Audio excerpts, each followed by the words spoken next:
Buenas tardes y gracias por vuestro interés y tiempo, compromiso, por conocer un poquito más la realidad de África, que nunca acabamos de conocer suficientemente. Bueno, creo que tenemos como 10-15 minutos, así que voy a ser breve. Quiero centrar mis reflexiones en primer lugar basado en mi experiencia de 32 años en Uganda. ¿Dónde estabais vosotros hace 32 años? Muy bien, y llevo año y medio por aquí en Madrid, en Fundación Sur, junto con Rafael. Mi trabajo más importante ha sido educación, formación de líderes, y en los últimos 15 años ha sido educación ético-cívica de educadores y luego también empresarios y políticos. Bien, entonces quiero fijarme sobre todo en esos tres conceptos que son básicos en nuestra reflexión esta tarde. El primer concepto o reflexión que quiero compartir con vosotros es sobre el término y la realidad de desarrollo humano y sostenible. Porque, bueno, es un término muy complejo y yo voy a hablar desde la perspectiva de África subsahariana sobre un desarrollo humano y sostenible. Sabéis que África crece económicamente al ritmo de 5,2%. África es uno de los continentes que crece hoy día económicamente, a pesar de todos los retos que experimenta. Y existen progresos en diferentes niveles, en diferentes campos, como veremos brevemente en educación, en sanidad, en comunicaciones, etc. Hoy veréis móviles en las tribus más tradicionales de Uganda, como los Karimojong o Masai, andan con sus móviles como nosotros. A pesar de todos los conflictos y de esa fatiga en la cooperación internacional, a pesar de los acuerdos injustos entre Europa y África, como el EPA y otros, existe un desarrollo. Y el desarrollo integral sostenible es posible en África subsahariana. Pero claro, este desarrollo incluye muchos elementos, como la educación, uno de los más básicos y motores más importantes. Sin embargo, si miramos a la realidad, yo por lo menos veo que el modelo actual de desarrollo que existe en África subsahariana no es ni humano ni sostenible. El que se está realizando, el que se está aplicando en este momento.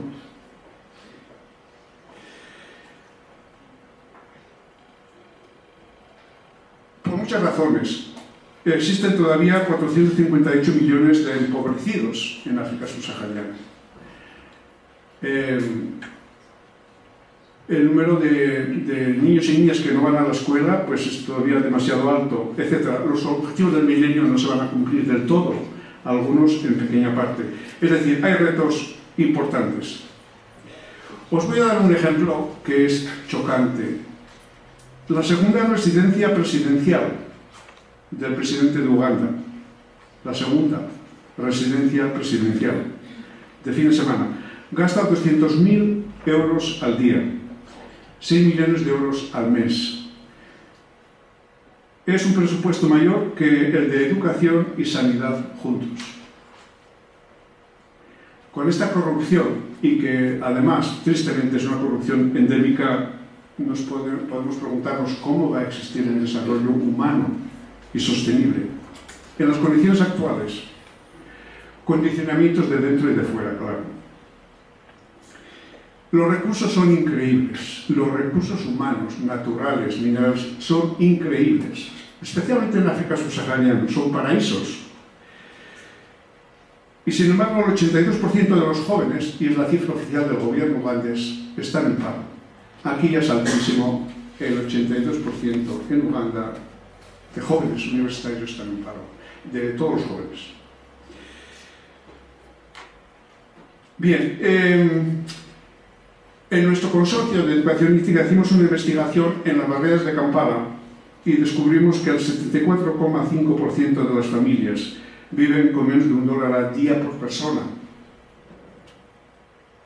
Naturalmente, esto no indica que el desarrollo humano integral existe todavía. La razón importante para esta situación en el desarrollo humano y sostenible es que el ser humano no está ni define lo que es desarrollo. No está en el centro, no es el objetivo principal del desarrollo, ni define el desarrollo hoy en Uganda y en África subsahariana. El ser humano no es el centro, ni es el criterio principal para el desarrollo. Segundo punto. La educación ético-cívica en África subsahariana, que es el campo que más he trabajado. La educación básica sigue mejorando y se ha triplicado en África subsahariana, es decir, hay una mejora. De hecho, la educación primaria es gratuita, en principio. Del 23% en 1970 se ha llegado al 65% de escolarización hoy. Es decir, que la situación va mejorando.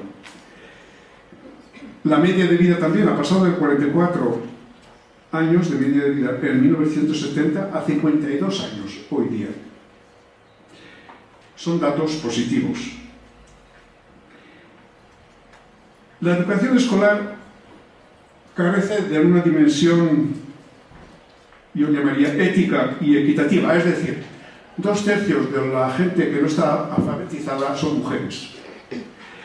Afecta especialmente negativamente a la mujer todavía hoy. La educación primaria, sobre todo, y también secundaria, es gratuita en principio, pero faltan profesores. Y la razón más importante es porque tienen un salario ridículo. Un profesora de primaria en Uganda hoy gana 90 euros al mes. Un profesor de secundaria, una profesora de secundaria gana 130 euros al mes. Decidme cómo puede mantener una familia. Solo la privada, que es muy cara, es de cierta calidad, de calidad académica. Pero también sin referencias éticas. Se nota en la sociedad, como decía antes, una corrupción bastante generalizada y una falta de responsabilidad social y personal. Pero esto no se aplica solamente a la África subsahariana. Yo creo que en nuestra propia tierra también lo podemos notar. Por eso, por una de las razones por las que lanzamos 6 congregaciones misioneras, lanzamos un instituto de educación ético-cívica, consorcio de Juan Pablo II en Kampala, hace 5 años. El objetivo, como he mencionado antes, es la formación ética, educación ética de educadores, profesores, inversores y políticos. Y teníamos como unos 1000 participantes al año en módulos de una semana, 2 o 3 veces, por lo menos, 2 o 3 módulos, para que se convirtieran también en educadores cívico-éticos. Publicamos el primer manual de educación ético-cívica en Uganda. Presentamos una petición en el Parlamento ugandés para que introdujeran la educación cívico-ética en el currículo nacional, que no existía. Y lo aceptaron. Y de hecho funcionábamos como el programa exterior de la universidad en Uganda Martyrs University, en Nkosi, cerca de Kampala. Bien, y mi tercer punto de reflexión es lo que yo creo, uno de los aspectos que creo fundamentales, es la educación ético-cívica para el desarrollo integral y sostenible en África subsahariana. Es bien conocida la frase de Nelson Mandela, que la educación es el poder más eficaz para transformar una sociedad, un pueblo. Podríamos añadir que la educación integral es el medio más eficaz para humanizar una sociedad y los líderes. Yo creo que no puede existir bienestar, como he dicho antes, sin el ser humano en el centro. Mientras que otros objetivos ocupen el centro de la educación y del desarrollo, no conseguiremos un desarrollo integral para todos, ni una educación integral para todos. Lo han dicho Oliveras, Pagola, pensadores de hoy aquí, que el sistema capitalista es objetivamente inhumano, precisamente porque no sitúa al ser humano en el centro, como objetivo primordial en la educación y en el desarrollo. Y esto va a llegar a todas partes que viven en este sistema. En Uganda, la mayoría de los estudiantes y el gobierno empuja a que todos hagan carreras de ciencias, que son esenciales y fundamentales, pero no es lo único que hace falta en la vida. La educación cívico-ética es indispensable para garantizar el respeto y la dignidad de los demás, del ser humano y los derechos humanos. Un desarrollo sostenible que pueda garantizar una sociedad más justa y pacífica en África subsahariana seguirá siendo una utopía sin una educación ético-cívica consistente y universal. Estoy convencido de ello. Y una de las causas más importantes de la pobreza en África subsahariana, que todavía existe, y por tanto de las esclavitudes modernas como el tráfico de personas, niños soldados, tráfico de niños, etc., y que sufren los pueblos de África subsahariana de forma especial, es la gestión irresponsable del poder, la gestión irresponsable de los recursos. Capacitar a estos líderes íntegros que necesitamos para una mejor gestión de poder y recursos a todos los niveles requiere una sólida formación humana y profesional.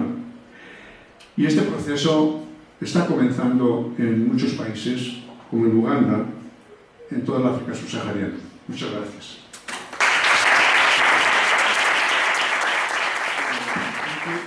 Es una entidad que se crea en 1979, es una entidad autónoma de los Padres Blancos, de los misioneros de África. Lázaro es un misionero de África. Yo le escuché hace mucho tiempo una frase muy interesante de un misionero de África que decía: llevo 40 años poniendo parches en África. Es cierto que a nivel de apellidos, a nivel de personas, la labor había sido muy importante. A nivel de familias había sido muy importante. A nivel de educación, en cuanto a personas, había sido muy importante. Pero a nivel macroeconómico, a nivel de todo el continente, a nivel del país, él mismo definía su trabajo como parches. Y eso es un poco lo que se dieron cuenta los Padres Blancos en 1979 cuando crearon la ciudad, el Centro de Información y Documentación Africana. El centro de la Fundación Sur, lo que es la antigua ciudad, es un centro de educación, de información sobre África, que lo que pretende precisamente es formar, sobre todo a la juventud, sobre todo a la juventud universitaria, pero también en cuanto a la escuela, a los alumnos, a los jóvenes, para estar preparados para cooperar en el desarrollo de África. Lo que entendemos ahora, lo que entendemos nosotros por el desarrollo de África, que es también el desarrollo de la sociedad española. No podemos entender desarrollar a África si no desarrollamos a nuestras propias sociedades, sería imposible. Entendemos cómo trabajar cuanto a lo que hemos pretendido a través de la Fundación Sur es trabajar de forma efectiva con el sistema de educación para llegar a los jóvenes y niños de nuestra sociedad en el proyecto que os voy a presentar, que se llama África en la Escuela, y que hemos realizado ya el segundo volumen. De hecho, habéis escuchado a uno de los autores de una de las partes del volumen, que es Miguel Reynés, que es colaborador de la Fundación Sur. Como digo, lo que pretendemos es llegar a los niños y jóvenes de nuestra sociedad para dotarles de los conocimientos, valores y herramientas que les permitan crecer como individuos informados, activos, tolerantes y conscientes de su ciudadanía global. Es por ello que la Fundación Sur tiene que implicarse, ha pensado que es obligación suya implicarse en la realidad educativa de nuestro país, de España. Nosotros llegamos en 1979 cuando la educación para el desarrollo pasaba por una etapa que la llamamos la educación para el desarrollo crítica y solidaria. era uno de sus principios. Estamos dejando ya en lo que es la educación para el desarrollo ya ciertos conceptos paternalistas, que es lo que precisamente para algunas de las cosas que se crea la Fundación Sur, y por tanto somos una de las organizaciones pioneras en lo que es en organizar actividades para educación al desarrollo. Desde la creación del CIDAD, como digo, la entidad de la que surge la Fundación Sur, hemos sido conscientes de que la educación para el desarrollo se constituye como una estrategia prioritaria tanto en el área educativa como en el de la cooperación. Pero la escuela, en este sentido, la universidad, igualmente no puede asumir por sí sola la función educativa en este ámbito, sino que esta es también responsabilidad de otras entidades especializadas como consideramos que somos nosotros. En nuestros continuos contactos con el sistema educativo hemos querido aprovechar el potencial que suponen las alianzas entre las diferentes organizaciones a la hora de llevar a término acciones de educación para el desarrollo. En este sentido, pretendemos que África en la Escuela no sea un producto, un proyecto de la Fundación Sur, sino que sea un proyecto de África y de España a la vez, de dos sociedades que cooperan conjuntamente para que sus sociedades sean capaces de trabajar conjuntamente en el futuro y de desarrollarse. Así, este proyecto, por ejemplo, de África en la Escuela, el volumen 2, es una actividad que ha llevado a cabo la UNED, la Uganda Martins University, la University of Ibadan, la Komen Nkrumah de Ghana y la Universidad de Málaga. Tenemos 3 universidades africanas, 2 españolas, en lo que yo creo que es uno de los proyectos interuniversitarios más importantes que se han hecho ahora mismo en España. No creo que haya muchos que cuenten con más universidades africanas y españolas en este sentido. ¿Cuáles han sido nuestros objetivos? Sobre todo en África en la Escuela, pues acercar a la Fundación Sur a los universitarios, a los profesionales y ciudadanos activos y presentar sus servicios. Informar a los estudiantes de nuestra sociedad de la realidad de África en todos sus aspectos. Hemos querido hacerlos conscientes de la actual interdependencia global, como la crisis que se desarrolla en algún punto de África puede incidir en el día a día de cualquiera, facilitar la comprensión de las relaciones que se dan entre las vidas de los africanos y la de los ciudadanos españoles, y darles las herramientas para que ellos puedan reflexionar sobre las razones de las desigualdades y mostrarles su capacidad de participar en el cambio global. Aquí es muy importante saber qué es lo que hacemos, qué somos, pero también, mucho más importante, es por qué lo hacemos, porque ese es el objetivo de que cada acto que nosotros hagamos tenga un fin, una finalidad. Queremos provocar en los estudiantes una complicidad con el continente africano, así con las sociedades menos desarrolladas, promover valores y actitudes tendentes a un cambio social basado en criterios de justicia, de paz, de equidad, de igualdad de derechos y oportunidades entre mujeres y hombres, democracia, participación, solidaridad y cuidado del medio ambiente. Queremos difundir el conocimiento y comprensión y aprecio de una África, de sus sociedades y de su cultura, y favorecer el desarrollo humano sostenible en el nivel individual, comunitario, local e internacional. Tenemos que, antes os digo por qué lo hacemos y por qué estamos trabajando con la sociedad española. Tenemos que dejar de lado que la crisis del desarrollo, no tenemos que dejar de lado que la crisis del desarrollo es una crisis global. Por tanto, la educación para el desarrollo tiene que pensarse también a unos niveles globales. No podemos pensarlo simplemente que la educación en el desarrollo es una cuestión para África, sino también empieza por los españoles. Educarles para el desarrollo, para cooperar con los africanos. Los procesos de exclusión social generados por la debilidad del Estado y por los procesos de privatización y globalización económica apoyados por la imposición de políticas de ajustes estructurales ya ensayadas en los países del sur durante muchos años en África. Recordemos que el PNUD ya condenó las políticas de ajustes estructurales que se hacen desde el FMI, desde el Banco Mundial y desde también las imposiciones de la propia Unión Europea, que es la misma que nos imponen políticas económicas injustas, como ha declarado el propio PNUD, que nos recordemos que es un organismo de las Naciones Unidas. Atentan contra la igualdad de derechos y la justicia, bases de la democracia. Actuar sobre el desarrollo de la propia comunidad, actuar, por tanto, en la educación al desarrollo de nuestra sociedad, de la sociedad española, significa cooperar en el desarrollo de la sociedad global y, por tanto, de la sociedad africana. Preparar a los ciudadanos conscientes de que son parte de una realidad cultural y corresponsables del desarrollo del conjunto de las sociedades y comprometidos con la justicia, la igualdad y la democracia. La cooperación al desarrollo occidental, a tenor de la realidad y por los puestos, no ha ofrecido los resultados esperados a lo largo de todos los años. Lázaro Bustince, mi director, antiguo director también del Consorcio de Educación de Justicia y Paz en Uganda, con casi 30 años, más de 30 años de dedicación en este país, en su conferencia de desarrollo en África, impartido por la Universidad Carlos III, documenta que en Uganda existen alrededor de 740 ONGs. 740 ONGs. Pese a varias décadas de cooperación asistencial, el 67% de la población de la capital vive en el umbral de la pobreza. El 82% de los jóvenes está en paro. El 80% de la sociedad es rural y sobrevive en circunstancias precarias. Según declaró el propio Bustince, estos momentos no son tiempos de ayudas y limosnas, sino de políticos y estructuras más solidarias. Una cooperación mal entendida podría favorecer una situación de dependencia y de debilidad de las estructuras sociales, administrativas y comerciales y perjudicar el desarrollo de una ciudadanía responsable.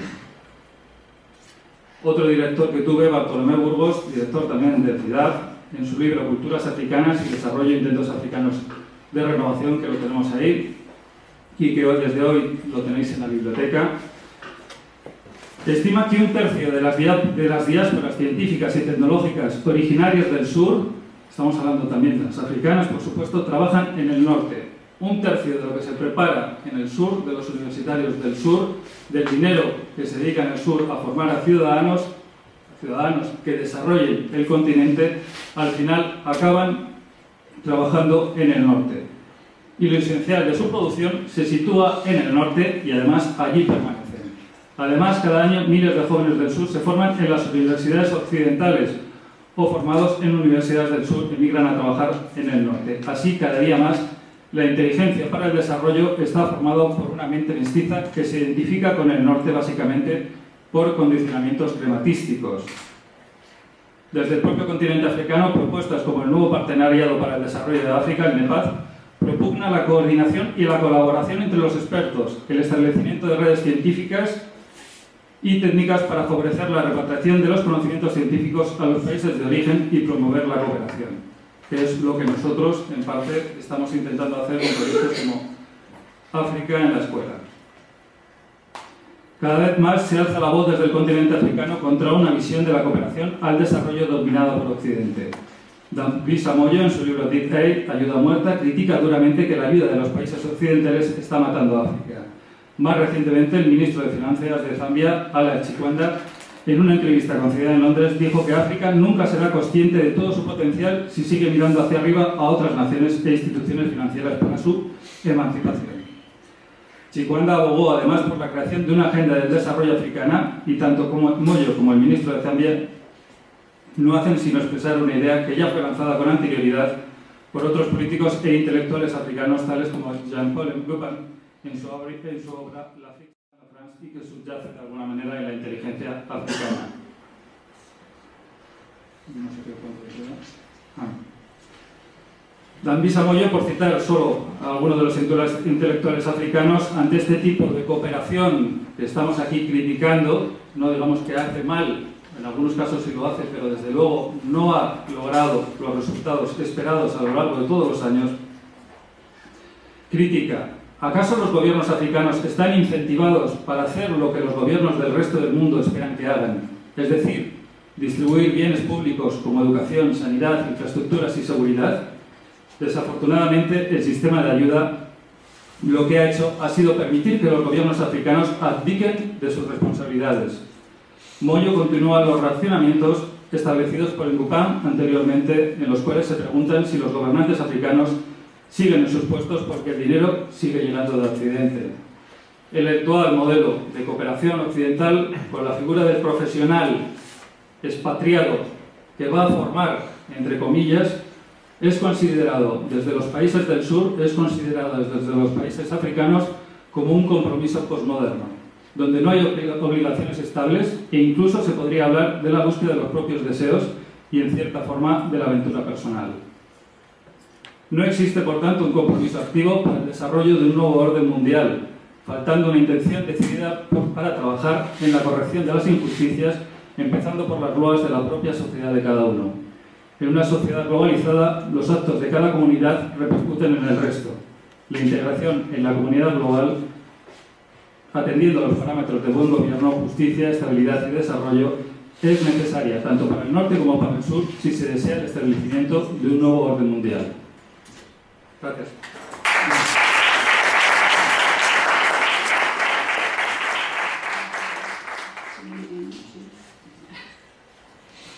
Sí, yo hice unas prácticas universitarias en el ámbito de la cooperación que corresponderían a las prácticas PACIF durante 2 meses, de septiembre a noviembre de 2011. Por lo tanto, es una experiencia muy breve, nada comparable a la que desarrollaron mis compañeros de mesa, pero suficiente para hablar de lo que es una experiencia educativa de aprendizaje. Estas prácticas fueron consecuencia o fue la continuidad de un curso previamente que fue ICICI, Iniciación a la Cooperación al Desarrollo, que se desarrolla en los 4 campus de la Universidad de Valladolid, y en el curso 2011 duró lo que es el último cuatrimestre de ese año. En él recibimos la formación básica sobre los términos y los conceptos más importantes en cooperación, y la motivación principal de hacer el curso era exactamente conocer y saber más sobre cooperación, sobre áreas que me importaban como la cooperación, como la educación para el desarrollo, y iba simplemente con el afán formativo, es verdad, porque las plazas, las becas que se ofertaban eran pocas, y luego yo tenía unas limitaciones personales que en aquel momento no me resultaba fácil desempeñar la beca. Todas las que se ofrecían, además, eran en Iberoamérica, y 3 meses en Iberoamérica. Alguna había de 2 meses, y una, bien es cierto, bastante seductora para el Líbano. El curso me gustó mucho, se realizaba de una manera dinámica, os lo recomiendo a todos los que lo queráis hacer, y muy atractiva, pero a medida que el curso iba avanzando, es cierto que yo tenía pues la intención, o me planteaba en algún momento como posibilidad de realizar las prácticas, pero como una posibilidad guardada en la recámara, no muy real. Pues una vez que acaba el curso, pero abierto el plazo de solicitudes de becas, yo ya había descartado el irme. Y en la última semana aparece esta convocatoria, que era de una ONG que ofertaba una plaza de específicamente educadora social en Nador, que es una ciudad que está pues a 20 minutos de Melilla. Y por tanto yo me sentí llamada por aquella beca. Yo que soy bastante cerebral y no creo mucho en esto del destino, yo pensé que ese destino buscaba a mí, el destino físico del nadador y el destino de aquella beca. Entonces, bueno, pues digamos que me di levantar la cabeza un poco, porque bueno, pues no era mi situación personal, como ya comentó antes, la más adecuada para irme, pero como las oportunidades pasan solo una vez, y ya, yo creo que aprovechando el pasmo de mi familia, pues hice los trámites y solicité la beca. En esa última semana, como os digo, los trámites muy sencillos, porque pues había que adjuntar un currículum, el certificado de notas, una carta de motivación, y luego conseguir que un profesor o profesora me avalase y me hiciese un seguimiento. Como contrapartida, el área de cooperación exigía una memoria de las prácticas muy sencilla, porque realmente iba pautada en forma y tiempo, o sea que era sencilla de hacer. También la oficina de cooperación, por su parte, se compromete a hacer todas las gestiones burocráticas, digámoslo así, de contratación con la ONG. Nos proporciona también la documentación básica, es decir, la orientación sobre vacunaciones, sobre estancia en el país, las pautas más sencillas, y están en contacto con nosotros hasta que nos vamos. Un poco antes de irnos ya nos contactan con la ONG con la que vamos a colaborar. Bueno, es cierto también que al poco tiempo de ser seleccionada para esta beca, la ONG también nos llama para hacer un curso, lo que es un curso intensivo, de un fin de semana, en el que, bueno, como ya había hecho el curso ICIS, este curso me sirve más bien para conocer en sí el funcionamiento de la ONG y los proyectos que la ONG desarrolla, no solo en Marruecos, que era mi destino, sino en los 4 continentes en que trabaja. La ONG es ACPP.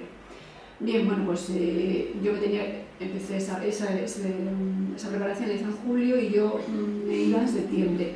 Y ahí se abre un periodo de inquietudes, de zozobras, de pensar muchas veces en dónde me he metido, porque la ilusión de partir se combina también con el desafío que supone hacer unas prácticas donde siempre hay que rendir, por supuesto, laboralmente, pero además que deben hacerse frente a un contexto que es muy diferente. Es otra cultura, es otro idioma, y es además para un educador social cuya plaza se presenta como apoyo al expatriado, una incógnita, apoyo al expatriado, un educador social. Bien.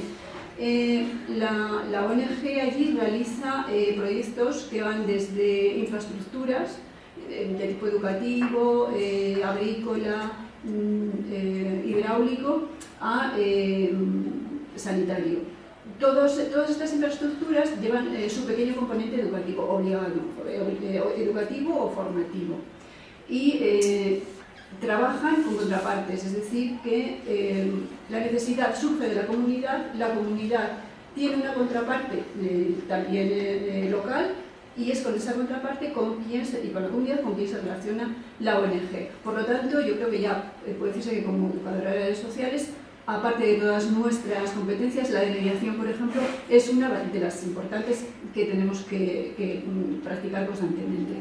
Bien, cuando yo llego a Nador, llego informada, de alguna manera, llego informada, pero con información que he ido recabando yo. Pues lo que me habían ofrecido, lo que yo había visto en la formación del intensivo, era pues un folletito con los proyectos y un marco general, lo que es el país, pero bueno, esto más o menos cualquiera que acceda pues, por Google o por Wikipedia sabe lo que es Marruecos. Bien, entonces, para un empaparme más y para, en cierta medida, calmar un poco esa ansiedad, yo recuerdo que, bueno, pues estuve bien informándonos de la historia del protectorado, me metía en San Google y ponía Nador y todo lo que viese, pues me lo leía, veía fotos antiguas, las nuevas, estudiaba fotos de gente que había vivido en Nador a ver qué opiniones tenían, veía fotos y luego investigaba sobre los edificios. O sea, bueno, todo lo que se os pueda ocurrir, porque no quería llegar allí sin saber nada, que luego la verdad, sabes mucho, pero no hay nada como la vivencia real, claro, es muy diferente, ¿no? Bien, entonces, bueno, yo llego a Nador y mi trabajo de apoyo al expatriado consiste en, primero, una formación en lo que es el ciclo lo que se llama ciclo de elaboración de un proyecto de cooperación, ¿no? Todas las fases de un ciclo, que sería todo conceptual, pero que se complementa con las salidas a terreno. Y las salidas a terreno es ver cómo van evolucionando los proyectos y colocar cada una de esas fases en su lugar. Bien, ahí es donde empezamos a tomar contacto con la realidad.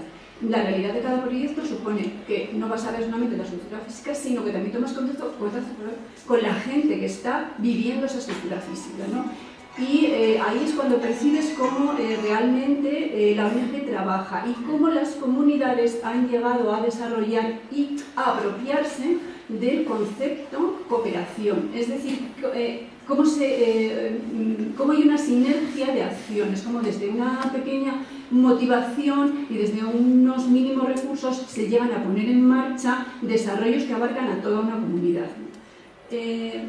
Es claro, para quien es educador o educadora social que ve unos contextos tan diferentes como los que vemos aquí, porque aquí vemos, por ejemplo, exclusión, yo no quiero hablar de que lo que se haga sea meramente asistencial, pero bueno, la educación que se da en exclusión es muy diferente a llegar allí y ver que exclusión es la forma de vida habitual. No quiero hacer comparaciones muy extremas, pero bueno, más o menos es así. Entonces, el desarrollo comunitario que se consigue con un proyecto de cooperación, cuando se consigue, cuando sale bien, cuando parte de abajo, es prodigioso.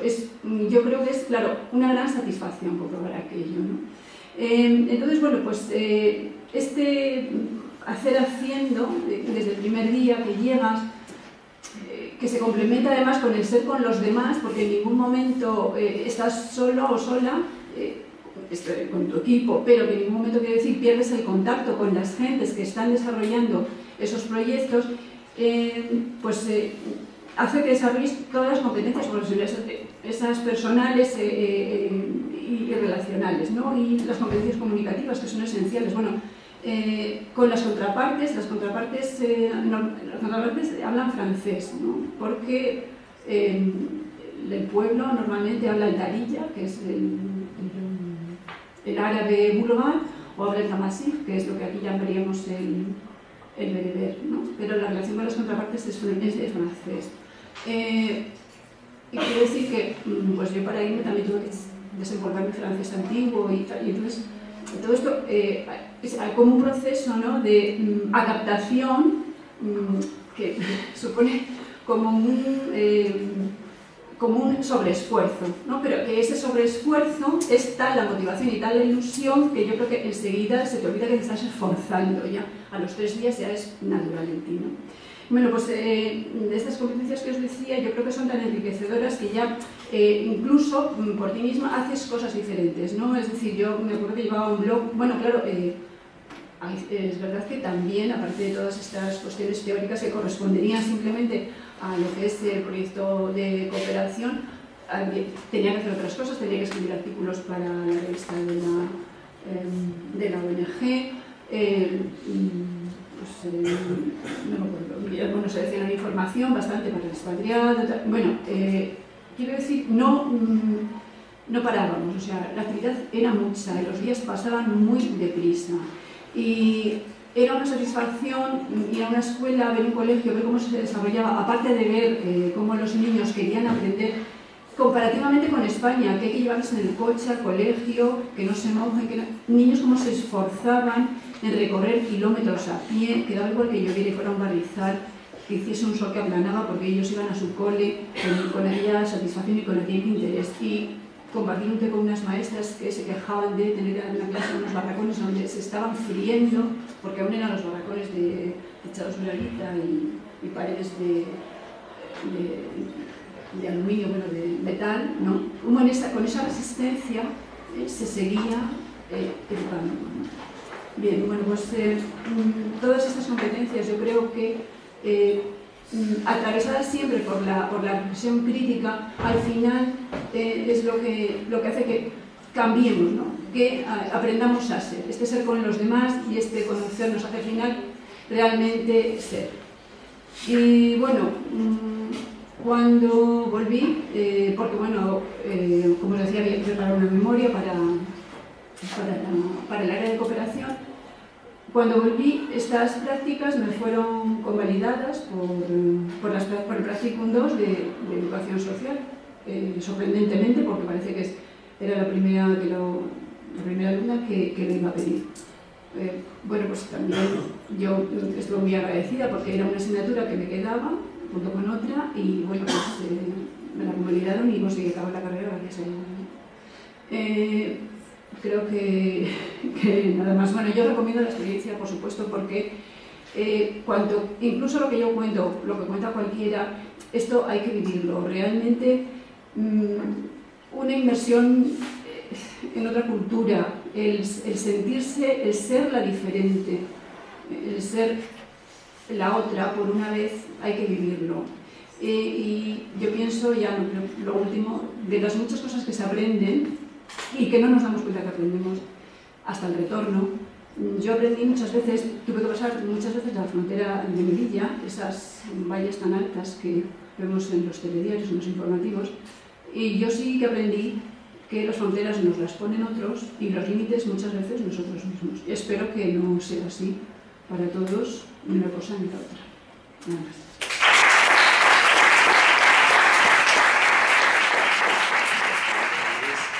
Educativo, como podemos ver en esa diapositiva, es decir, aquí tenemos toda una constelación de necesidades que van desde cuestión, por supuesto, de educación, cuestión de salud, cuestión, ahí se pone a nivel de periodismo entre comillas, eso fue escrito con un objetivo, ¿no? Pero la cuestión de la divulgación de la situación desconocida, es decir, una situación que, como hemos visto antes, es muy desconocida, por lo tanto necesita de divulgarla y por lo tanto se necesita realizar materiales sobre ella para darlos a conocer, ¿no? Así como mencioné también anteriormente, a nivel antropológico, los estudios que hay hecho sobre esa zona o sobre la cuestión del pueblo pigmeo son muy anticuados, es decir, ya no responden actualmente a la realidad que existe. Es así la cuestión de género y la cuestión medioambiental, etc. Es decir, son muchos focos, una constelación de problemáticas que tenemos que abordar. Entonces, claro, ¿cómo hacer un abordaje de una situación tan compleja y tan global? Pues evidentemente nosotros, entre que somos pequeños, como tú dices, y entre que nuestras capacidades, como la de cualquiera de nosotros, son limitadas y por lo tanto no podemos ni imaginarnos meternos en todo ese berenjenal, pues lo que planteamos a nivel de actuación es esto de ahí. Es decir, nosotros nos proponemos trabajar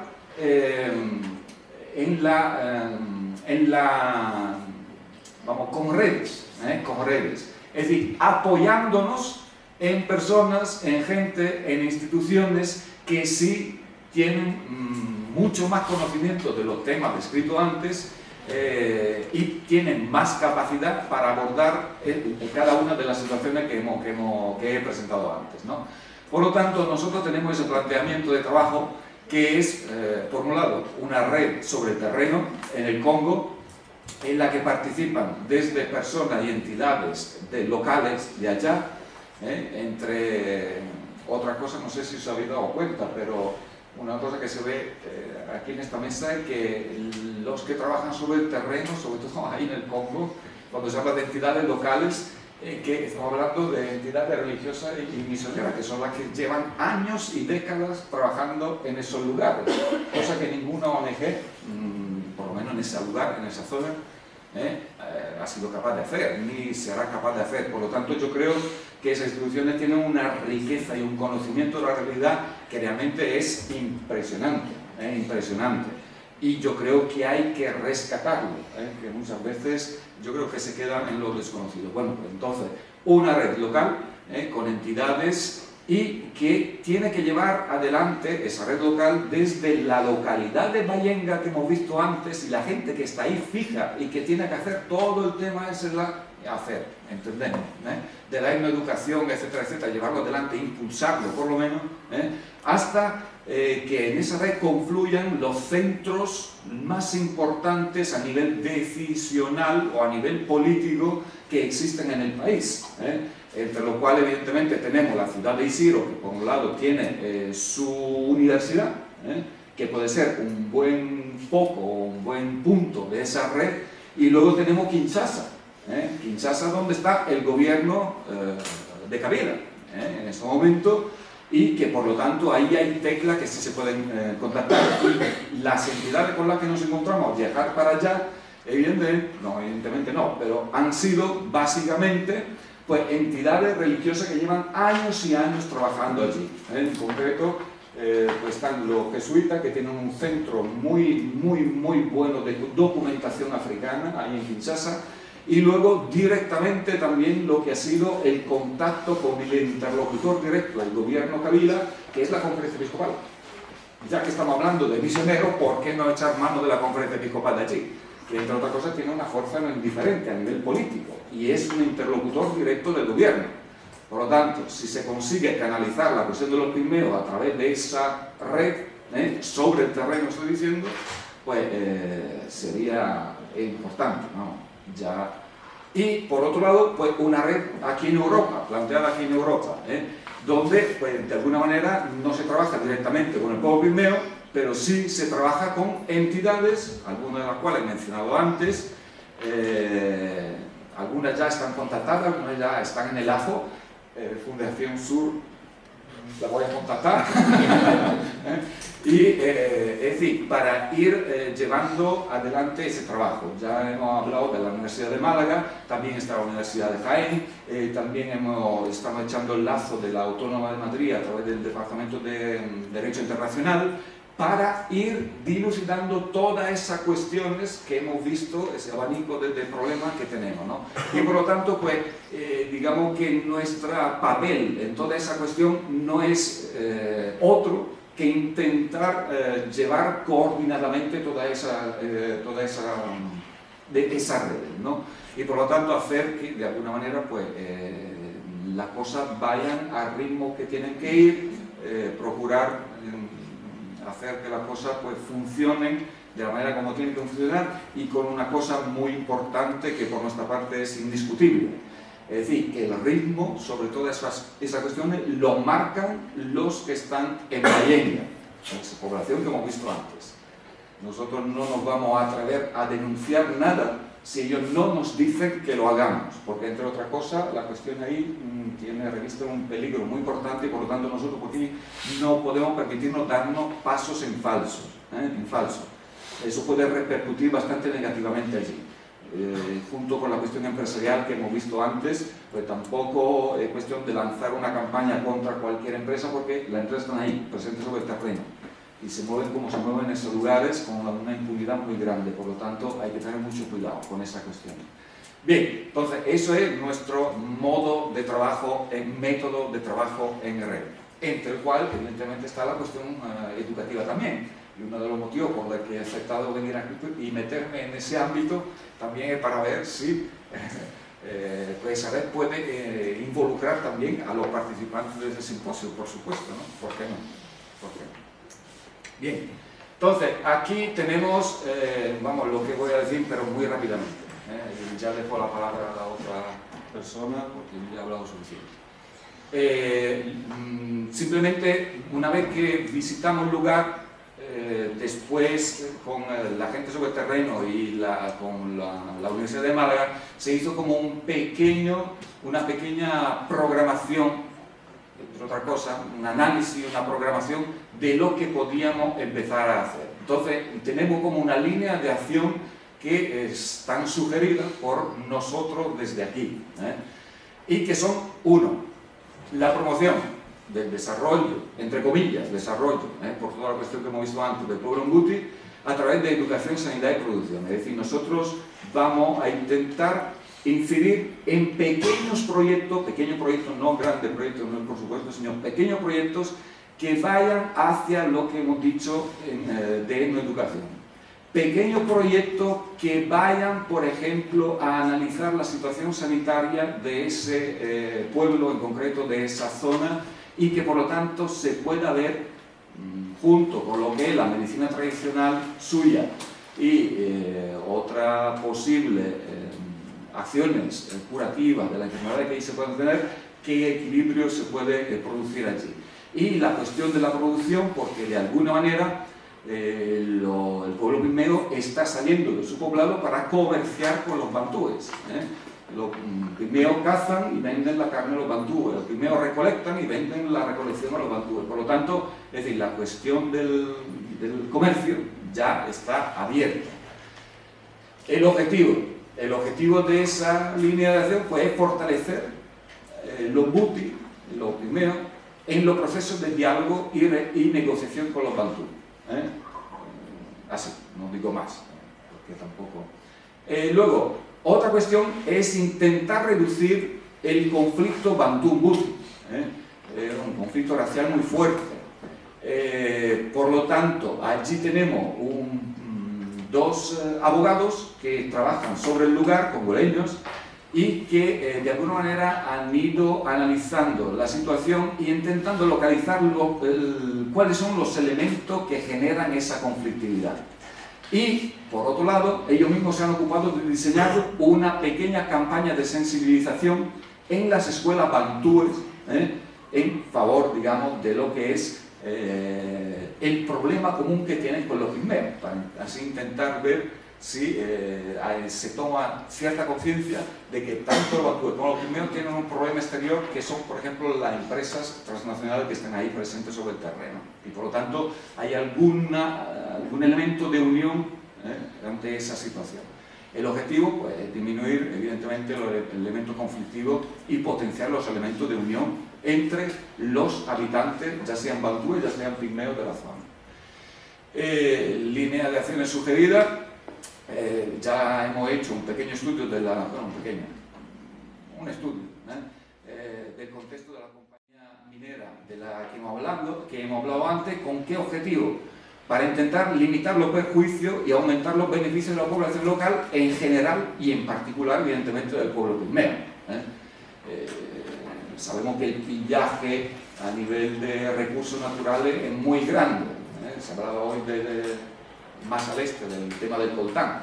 Es curioso que en el Congo no hay un banco, una oficina de banco, ni pagándola. Allí en la zona aquí, en la zona fronteriza, tú vas a Ruanda y está plagado de entidades bancarias.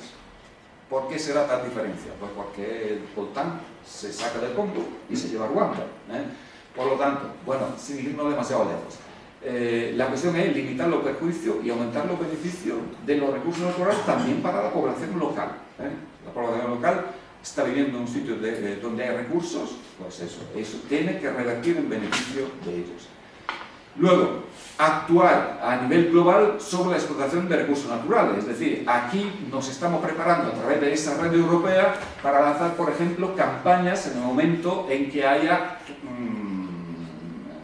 desmanes de algunas de las empresas que están sobre el terreno y empiezan realmente a ser una amenaza muy, muy seria relacionada con el pueblo pigmeo.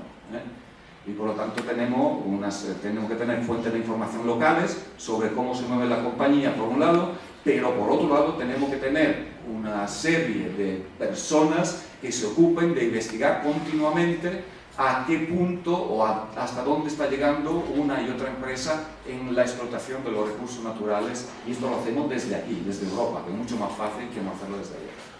Bien, y ya está. Yo esto ya lo dejaría para no cansar, porque creo que ya vamos siendo un poco demasiado saturados, y punto, ya está, ¿vale? Yo pongo ahí una dirección.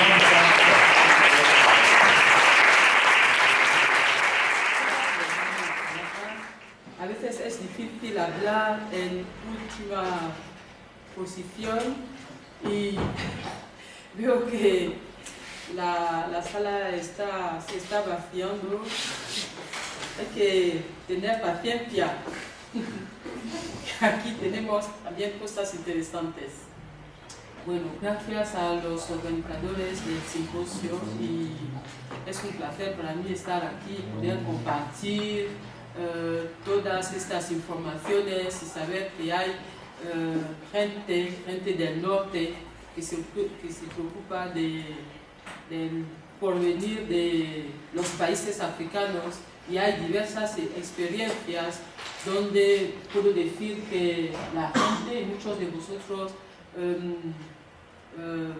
arriesgáis vuestra vida para ir al fondo de la selva, en zonas a veces difíciles como los pigmeos, que a veces nosotros mismos no nos atreveríamos a ir, y entonces es un verdadero placer para mí. Voy a hablar de la cooperación, desarrollo y educación en África, caso de Gabón. Realmente voy a hablar de la evolución del sistema educativo gabonés y ampliando la situación de Gabón a la de África subsahariana. El objetivo es presentar un poco los sistemas educativos africanos a partir de un marco conceptual inspirado de la teoría del sistema organizado de acción de Paxo. ¿Qué quiere decir? Muchas veces cuando hablamos de la educación en África, vamos a ver que hay una cronología histórica, pero difícilmente situamos las acciones, es decir, el marco en el que nos podemos mover. Y lo que pasa es que los africanos, sí,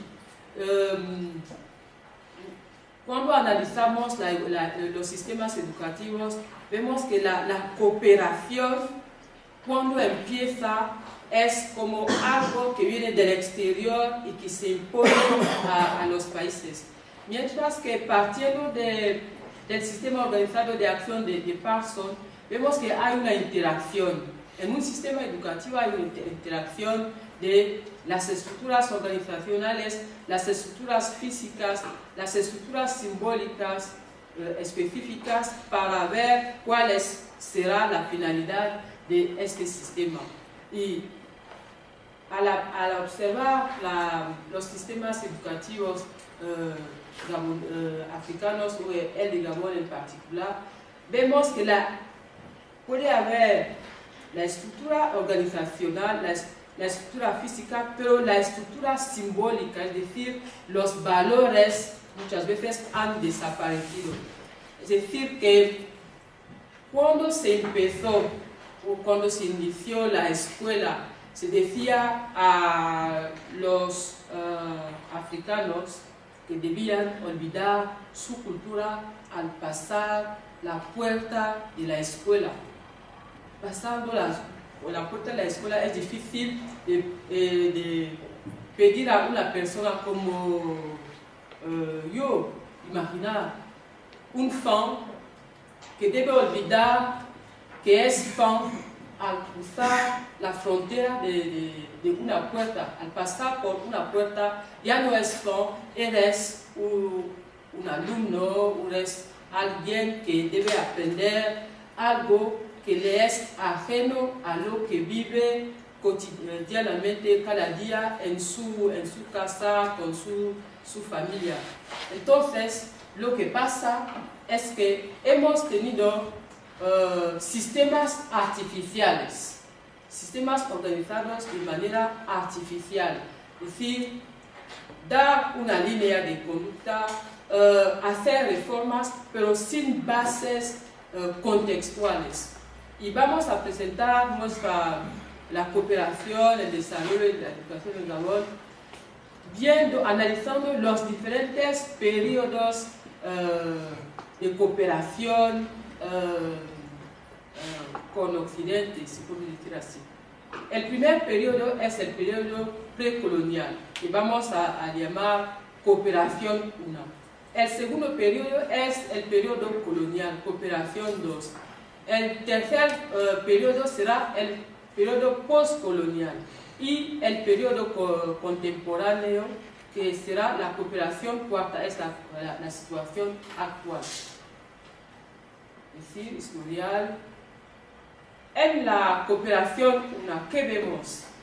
Vemos la organización, la estructura organizacional, la estructura física, la estructura simbólica, el evangelio, los pequeños oficios, es lo que se tenía que hacer. Es decir, que los autóctonos no reflexionaron sobre su escuela. Era una escuela impuesta, una organización impuesta. El periodo precolonial o la cooperación 1, es decir, los primeros momentos de intercambio entre los autóctonos, los pueblos de Gabón y los franceses, los americanos o los ingleses. La cooperación 2 es el periodo colonial y lo vemos en esta imagen. En esta imagen es una escuela colonial. Vemos que es algo que parece curioso, pero esta organización tiene una visión que es ajena, que el beneficiante de la escuela no conoce. Para el colonizador había que civilizar, afrancesar y formar una élite, como lo vimos también para Guinea Ecuatorial. Pero con Francia era una asimilación, una política asimilacionista. Es decir, que en Gabón, en los años 60, 70, por ejemplo, cuando nosotros los años 70, 80, cuando nosotros estábamos en la escuela, era difícilmente ver a un alumno hablar su lengua de primera socialización, es decir, franco-congolés. Todos nosotros hablábamos francés. Yo hablaba francés con mi abuela. Es decir, la pobrecita hablaba francés, es verdad, pero había que hablar francés porque era la norma. Pero esta lengua que se hablaba, esta cultura que se tenía, era una cultura muy artificial que faltaba de enraizamiento sociocultural.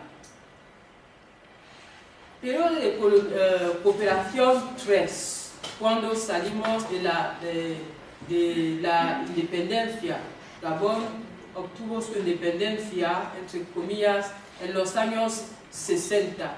Pero cuando vemos la estructura organizacional, las primeras instituciones, Instituto Pedagógico Nacional, que es una trasladación de la estructura que existía en Francia a las antiguas colonias, era simplemente cambiar de contexto, es decir, una estructura que existía con su organización en un contexto particular, trasladarlo a otro contexto, sin que haya posibilidad de interacción, de negociación. Esto parecía bien que hacíamos todo como en Francia.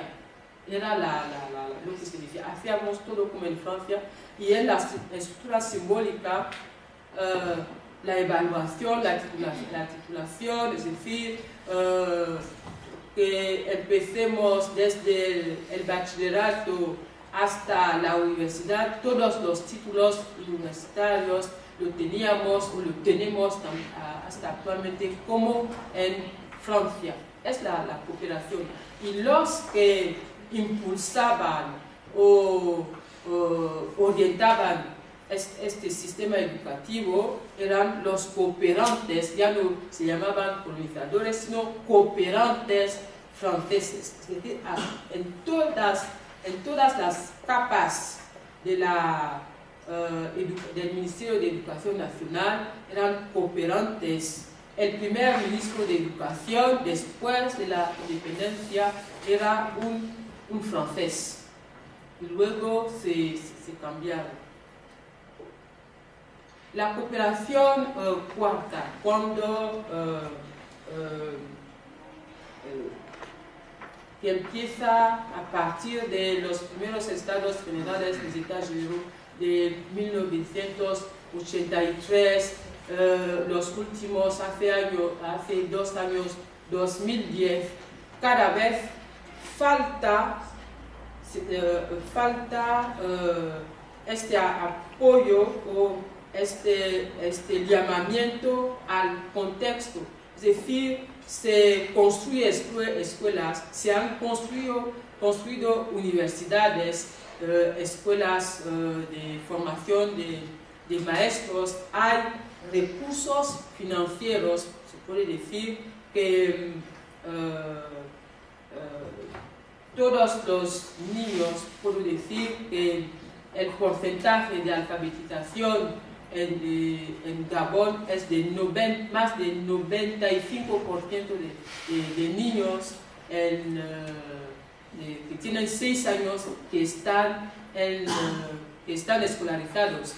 Pero estas cifras no reflejan la realidad. Es decir, que tenemos una masificación de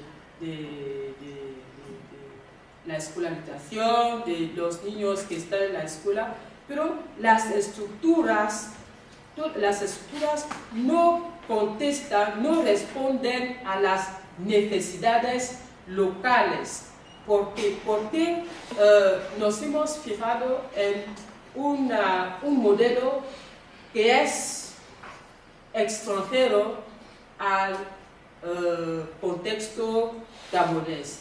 Decir que vamos a necesitar albañiles. No hay pocos albañiles gaboneses. Vamos a necesitar, pero hay albañiles. Son de Togo, de Camerún, de Guinea Ecuatorial, de Benín. Vamos a necesitar a carpinteros, pero no decir que se ha organizado un sistema educativo para formar a funcionarios, que era la visión inicial del periodo colonial, postcolonial y contemporáneo. Estamos buscando vías para contestar, para dar una respuesta efectiva a las necesidades de Gabón. Hay una toma de conciencia, pero es difícil si no tenemos un marco teórico, como lo decía, marco de referencia, para ver que hay una interacción entre los diferentes polos de las estructuras, las infraestructuras, pero también los valores simbólicos. A veces, al decir, a veces hay un choque entre los valores occidentales y los valores locales, los valores nacionales. Pero para pedir a un niño, un estudiante gabonés, si tiene idea de un valor sociocultural de progreso de Gabón, va a decir, bueno, valor, yo que sé, será tal vez la solidaridad, pero me atrevo a decir, va a contestar la solidaridad, pero si analizo bien la situación, ya no piensan en su cultura, porque ha habido como un lavaje de cerebro a decir que todo lo que es cultura no es interesante, no es bueno, pero en las sociedades tradicionales hay formas de aprendizaje que son interesantes. Hay modos de actuar, por ejemplo, el aprendizaje por imitación se puede utilizar en una escuela formal, pero añadiendo otras formas de aprendizaje por proyecto, etc. Pero la dificultad que tiene es el miedo a no hacer como Francia. Es decir, que tenemos varias, hay una paradoja, es decir, que el país ha intentado desarrollar, construir infraestructuras, pero el modelo sobre el cual nos apoyamos es un monstruo como con piernas de lodo, porque no es muy fuerte.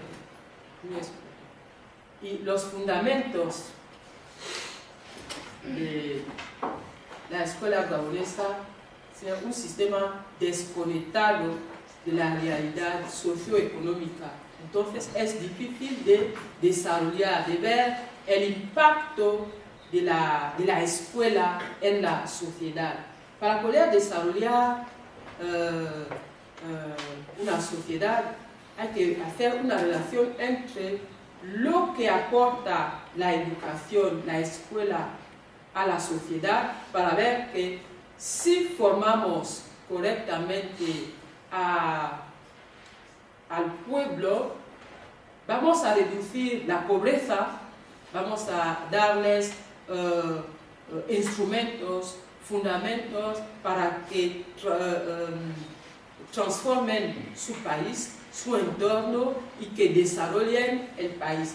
¿Por qué hay tantos, no tengo las cifras, por qué hay tanto desequilibrio entre lo que se dice de Gabón, diciendo que el PIB es uno de los más altos de África?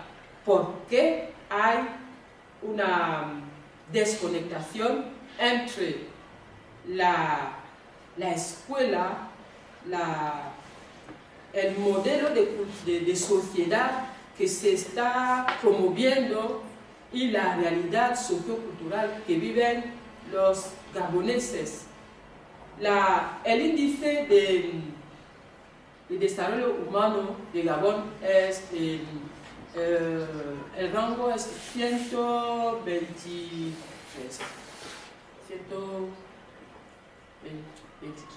Es decir, que hay que hacer muchos esfuerzos para combinar, para asociar, para mostrar la necesidad de formar a la población respecto con